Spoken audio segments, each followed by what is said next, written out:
Thank you for staying with us. Time now for us to get into our news review, bringing you the details from the papers. We'll start with the Daily Graphic, but before I do so, let me say a very good morning to policy analyst with Imani Africa, Selom Brantier. Good morning, Selom.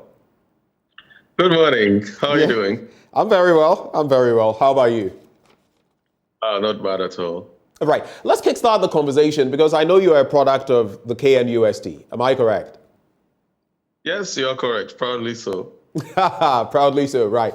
So how do you feel about these 6,000 students who have been affected, who have been forced to defer their courses and all of that? And we're told that some of them basically were given their fees and they expended them on betting, on business, on a bakery, for example, and other things.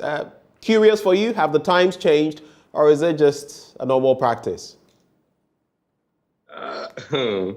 It's difficult to say, but KNUST has always been one of the most entrepreneurial of all the university campuses. I mean, when I was there, I had friends who were running photocopy, photocopy enterprises while in school. Right. Others were doing so many things. We're very versatile. I still believe we are. Only that these days, the youth of today, they prefer quick money. So I'm sure a lot of them deprioritized or de-risked the fact that maybe they will have some reprieve for not paying their fees.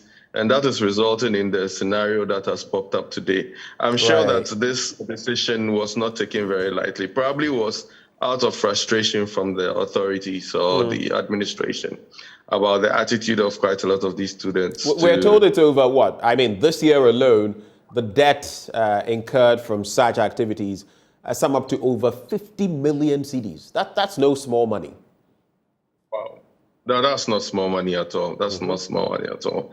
And the university has every right to enforce some of these things to ensure that they themselves can also run an effective administration of the school because with a huge population of the students. I mean, that 6,000 number in my day was the total population of KNUST. Right. Yeah, and that was 20 years ago, just about 20 years ago. So obviously, they need to manage the resources that they have, and the students really have themselves to blame for. That is those who had the money and did not. So they're being deferred because everyone is being lumped together. I mean, all of them. They're being deferred, forced to defer the course. How do you feel about that? Is it right or should they be singled out? I mean, some have said that it's not fair because there will also be those in there who have genuine need and have not been able to meet the need. Though, to be fair, the university has said that it has made provisions for some students who are in need, even providing laptops for some and all of that. I mean, so there's a bit of balance in there. Yeah, there's a bit of balance, but then it also brings to mind some of the discussions that need to be had on tertiary education in this country, and funding of that tertiary education. You have scenarios where so let me rope in, like, let's say the Teacher Training Institute, etc., have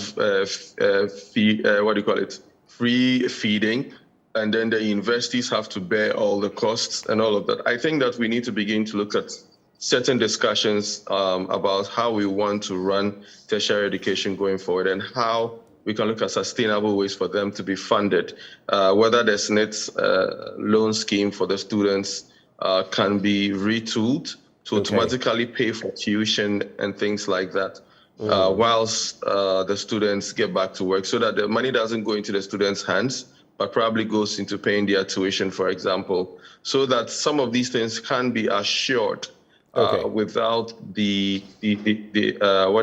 burden or the decision being made by students to have to reroute their school fees just so that they can make something extra to survive. Let's dig into the papers. I'll run a few more issues by you that are outside of the papers later on. But the Daily Graphic this morning says, connivance in printing textbooks offshore. Education Ministry warns of sanctions. You remember yesterday we brought you the story again from the Daily Graphic talking about how some publishers were alerting the Education Ministry that there were some among their fraternity who were conniving or receiving foreigners who were here to, sort of associate with them when it comes to these publishing activities, so that the Ghanaian publishers will outsource to them. They would produce maybe in China and other places like we know, and then it would come back as though we had printed in Ghana, but in reality, the money would have gone elsewhere. And I'm sure, I mean, we had that discussion some time back about the local publishers, publishing all our textbooks so that we can localize it. So the ministry will act appropriately if any local printer raises concerns of a publisher trying to circumvent what had been agreed on in the printing of government textbooks locally. However, it has ruled out the formation of a government task force to police the printing of the textbooks as requested by the Ghana Printers and Paper Converters Association. What do you make of this?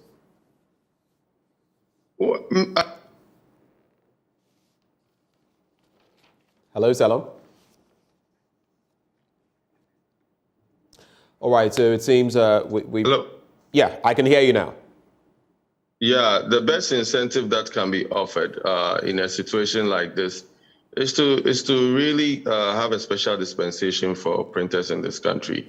The cost of doing their work is going to be such that they would always be priced out of higher than a lot of the foreign ones, especially if you look at printing in China and some places like South Africa, etc.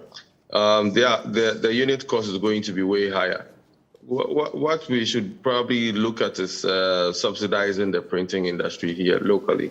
And like we discussed the last time, it is about bringing that equipment in, that advanced flexo printing equipment in, for those who are here to be able to afford printing and maintenance.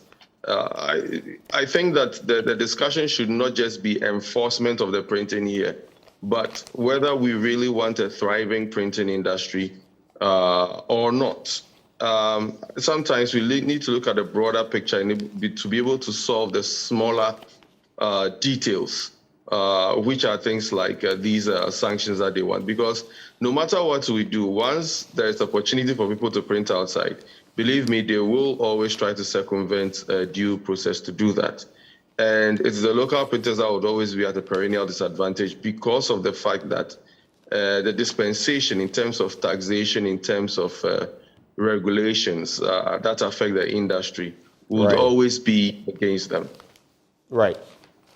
Let's go to page 16 of the Daily Graphic. Government releases 67.9 million to colleges of education to cater for the feeding and running of colleges of education in Ghana. The Minister of Education, Dr. Yawase Duchum, who announced this at a news conference in Accra yesterday, said the government was committed to fulfilling its promises to the colleges. This comes after concerns by the National Conference of Principals of Colleges of Education, Ghana, PRINCOF, that the COEs were struggling to feed teacher trainees in the 46 colleges as funds for that had been in arrears for over 6 months.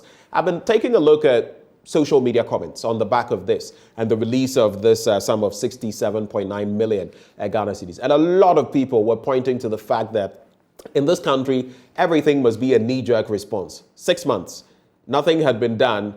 There are threats, and then the right thing is done. Why does it always have to be this way, Selim? Because we shouldn't even be paying to feed teacher trainees anyway. Right. We shouldn't. And I've seen some of your comments on that. Why should we pay them? The time that this was a thing, it was years back. If they are tertiary institutions like the universities, then the universities and the technical universities, etc., also have a right to ask or compel government to feed them. They are even the ones assured of a job, if anything at all. Right. And they are the ones who have the incentive or the perk to be enlisted right out of school. So why should we still be paying money to feed them? They should also be roped into a fee-paying scheme. And if that is not going to work, then they should be roped into a student's loan paying scheme where those who cannot afford can opt for the student's loan to pay their school fees so that they can handle the feeding differently or independently. If we have upgraded them to tertiary institutions, then they should have, there should be some equity or parity in terms of how they are treated, what their rules are, what the rules of engagement with them are. Just like how you would have with any other technical university or any other mainstream university. So this thing about them wearing uniforms and them having all a separate regime should all change. If we want teachers and we want them to be trained just like anybody, any other professional in this country, we should begin to make do with that. 67 million cedis is a huge amount of money, which if we allowed the student, the trainee teachers to pay their school fees, the government will save that whopping amount of money to actually even improve facilities in some of these self-same tertiary institutions. So right. I think it's high time we stopped some of these populist promises, which really are just giant burdens or throwbacks from an era where these things were the norm. We all have to understand that some of these things aren't the norm anymore. If you want to teach, you are even assured of almost getting a job automatically. So why do you now have to be fed also in the process? Right. And I do not sympathize with those who think that this should be done. Because we are in a situation of austerity. People are already going to be assured jobs. Other tertiary students don't get assured automatic jobs like the teachers do. So, hey, we need to, it's a painful thing, but we need to sometimes excise some of these things from the budget so that the monies can be freed for other much more pertinent, responsibilities. Two quick stories on the international front. I just want you to react to them briefly and we'll move on to the other more papers. 2,000 Kenyan police mentally unfit to serve. That's according to their IGP, Hilary Mutyambai. He is the IGP in Kenya. And guess what? They've been proven to be medically unfit. And he says that they were actually surprised that the number was that many. And in fact, most of them, it's about their mental stability. Okay, that they are mentally unstable. And I'm just wondering, Selom, don't start giving me answers yet because I'll bring in the second story, but I'm just wondering if we did same in Ghana with some of the things we see sometimes from some police officers. You remember that police officer recently in a white shirt and a bit of mufti who was using a handheld pistol to threaten someone, you know, much bigger, much larger than he was. And without that sidearm, who knows what could have happened. So put that into perspective. The second story, Nigerian minister jailed for embezzlement of public funds, and the Nigerian Minister of Communication, Mr. Mahmoud Zada, has been jailed for his alleged involvement in a high-profile embezzlement case. The amount involves 3 billion CFA francs, more than 4.5 million euros, when he was managing a public company, Société de Patrimoine des Mines du Niger, between 2013 and 2021, a judicial source told the AFP yesterday. Again, I'm wondering why we don't see many more of these in a place like Ghana, where we are supposed to be the bastion of democracy. Over to you, Selom. Two quick issues to look at. Your French sounds impeccable. We try. You know, even before we try mentally checking our police here, but this story is hilarious, by the way. Let's start. And you say it's hilarious. Hilariously, the IGP's name is Hillary. So, look, we don't even need to start with mental fitness. Let's just take a breathalyzer and go around all the police stations in the country and do a simultaneous test. A snap simultaneous test. I'm sure that the results will shock a lot of us. Wow. You mean a lot of them would be likely intoxicated? The very people who say you shouldn't be intoxicated while going about your daily activities like driving. I beg, no be me talk. But, you know, especially off the urban areas, there are so many instances where even villagers will allude to the fact that there's a particular policeman who is always going to a particular kiosk at a certain time for a regular supply. And these things really do happen quite a lot. So I think that just as the Kenyans have done, we probably should also begin to look at some of these for our own policemen to ensure that we remove or we are able to rehabilitate some of them, because looking at the current mistrust of the public in certain members of the of the service. I mean, quite a lot of them have exemplary characters. We should never discount that. There are quite a lot of capable men and women in the service. There are also quite a few questionable characters popping up. So I believe that this assessment is something that we should emulate here. Not only just for inquisitorial purposes, but even sometimes just to be able to help those who need help, because police service people are just like all of us with different individual challenges, etc. So I think some of these things are important such that they can help maintain the peace and discharge their duties, just like anybody else is required. On the Nigerian minister's bid, corruption. I applaud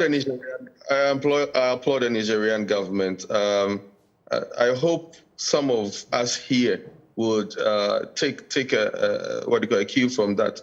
But knowing this country and our level of political patronage and the fact that people in the party in the power never do any wrong, to the extent that even when their hands are caught in the cookie jar, they say that no, their hands are behind the cookie jar. It's what you see is an illusion.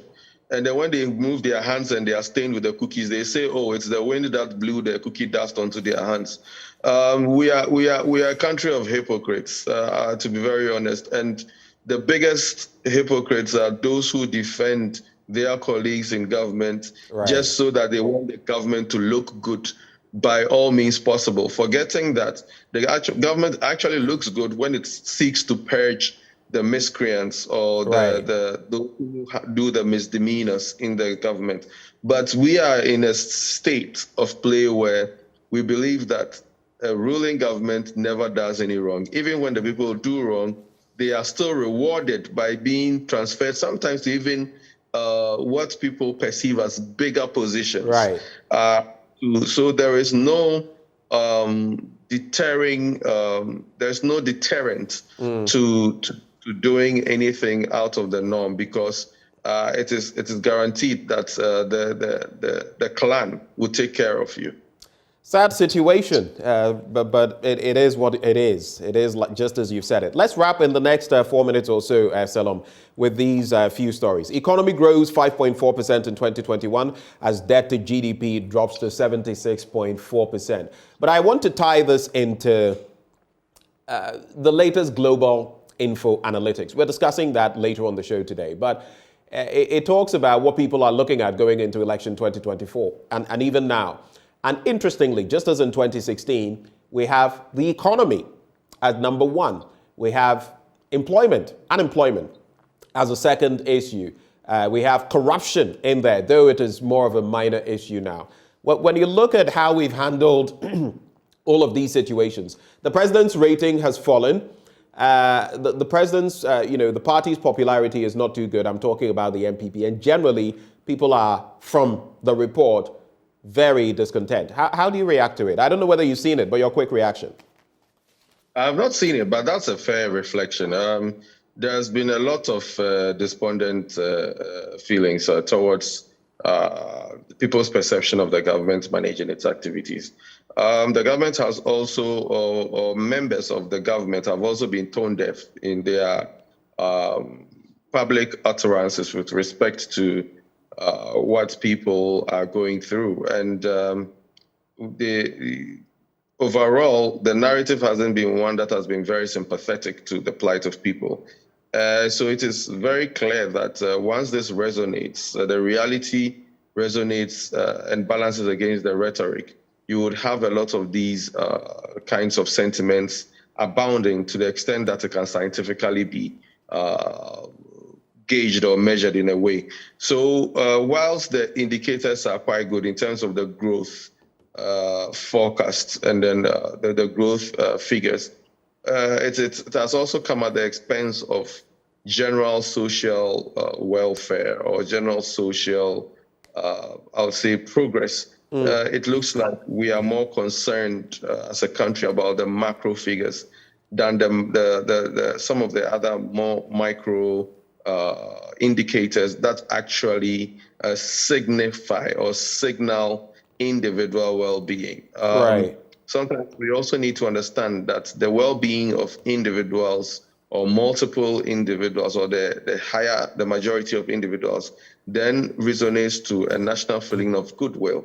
But where you have a lot of people not believing they are getting the best from the government individually, even if the fiscal or the overall macro figures look good, the dissatisfaction will still remain. And it's up to the government to really look at some of these findings, through them very well, and discuss amongst themselves the best ways to improve the feeling of the general public and their aspirations. All right.